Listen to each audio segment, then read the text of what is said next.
We're here at the OSU Student Farm today for an update with Linda. Linda, how's it going out here?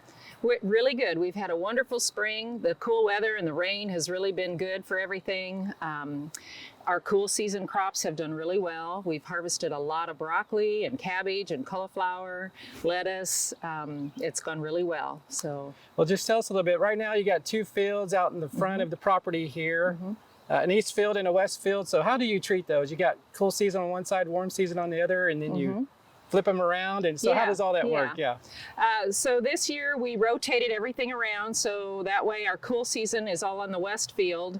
And then this field, which we're in, is the warm season crops. So last year we had the cool season over here. The rotation has really helped. Between the rotation and cover crops, it's really helped keep our disease and insect pressure down. So not only rotating in the fields, but also within the field, you got cover crops in rows, and do you rotate those as well? Yes, we do. Yeah. We'll have, right now we've kind of left all of our wheat stubble and crimson clover in the fields. It helps for erosion and weed suppression, a lot of things like that. So So that's pretty important for healthy plants, for healthy soil, then healthy plants. Yeah, healthy plants, So healthy how soil. has the harvest been then? It's been really good. We've harvested to date about 1,500 heads of broccoli, 650 heads of cauliflower. Has that been a hit with the people that use the food here? I think so. Yeah. I think people are really excited about it. Plus, when we have tours and so forth out here, we a lot of times let people sample a taste test, and they can't believe how fresh it is because So it's you can't get any more fresh than right off the farm, right off the plant. That's exactly right. So what about the warm season side? Looks like things are growing well over here too, right? Yeah, so far everything's been doing really good. We've started harvesting squash plants. We started harvest on zucchini and yellow squash just earlier this week, and we got more that are ready to harvest again. So just a reminder, how do you pick what to plant out here? You know, why so much corn and sweet potatoes and onions and all that? Okay, well, since everything we harvest goes to Our Daily Bread, we kind of go off of what they want. We've had, they did a survey one year of what the customers really wanted, and so we've got a lot of onions and potatoes because those are real high on their list, and we'll harvest those here before long. Other things, our broccoli was a big hit. And broccoli's very versatile because once you harvest the main head off, you've got the secondary suckers that come up, and we can harvest those as well. And harvesting every morning and delivering to the Our Daily Bread Food and Resource Center. Yes.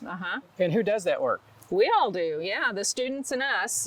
We harvest, 5 days a week out here, and it is called the Student Farm after all, right? That's right. So a lot of students doing that work and delivering it to the community, which is neat. Yeah. And then another 10 acres in the back, is that right? Yeah, that's right. We're working on that in our spare time, which we haven't had a lot lately since we're harvesting and still planting. So When do you think the new acres would come online? Is that for next year? I would say next year. Next spring we'll get it going. So we're still working on fencing and irrigation and getting all that. So how does that look for what the students are doing? They started on a kind of a small plot, and now we're talking about a bigger plot. So how does that progression look like? It's going to be a lot more labor intensive. Yeah. We'll have a lot more to do as far as, student employees. We'll have a lot more going on. Need more students, huh? Yeah, probably. Okay. Yeah. So, when people drive by here, they look, they say this is one of the most beautiful places as they come into campus here. Yeah. I have to agree with that y'all do a great job out here. They also ask about that old barn. Yeah. So what do you think might happen to that old barn? Do you think it'll be renovated or tore down, or who knows, right? To be determined. Who knows? It's hard to tell at this point. I know right now with the exposure to the wind and the elements, it's seen a lot more. It's the roof is getting in really bad shape, and we're starting to see a lot of things that are looking like they're falling in. So I don't know how much longer it's going to make it. So maybe I think we'll work with some architectural firms to help us figure that out. Okay. But right now, for visitors that come out, stay away from the barn, right? Right. Exactly right. But if they want to come help you harvest, hey, come on out. Maybe so. Yeah. Okay. Well, thanks, Linda. That's all right, great. Thank you.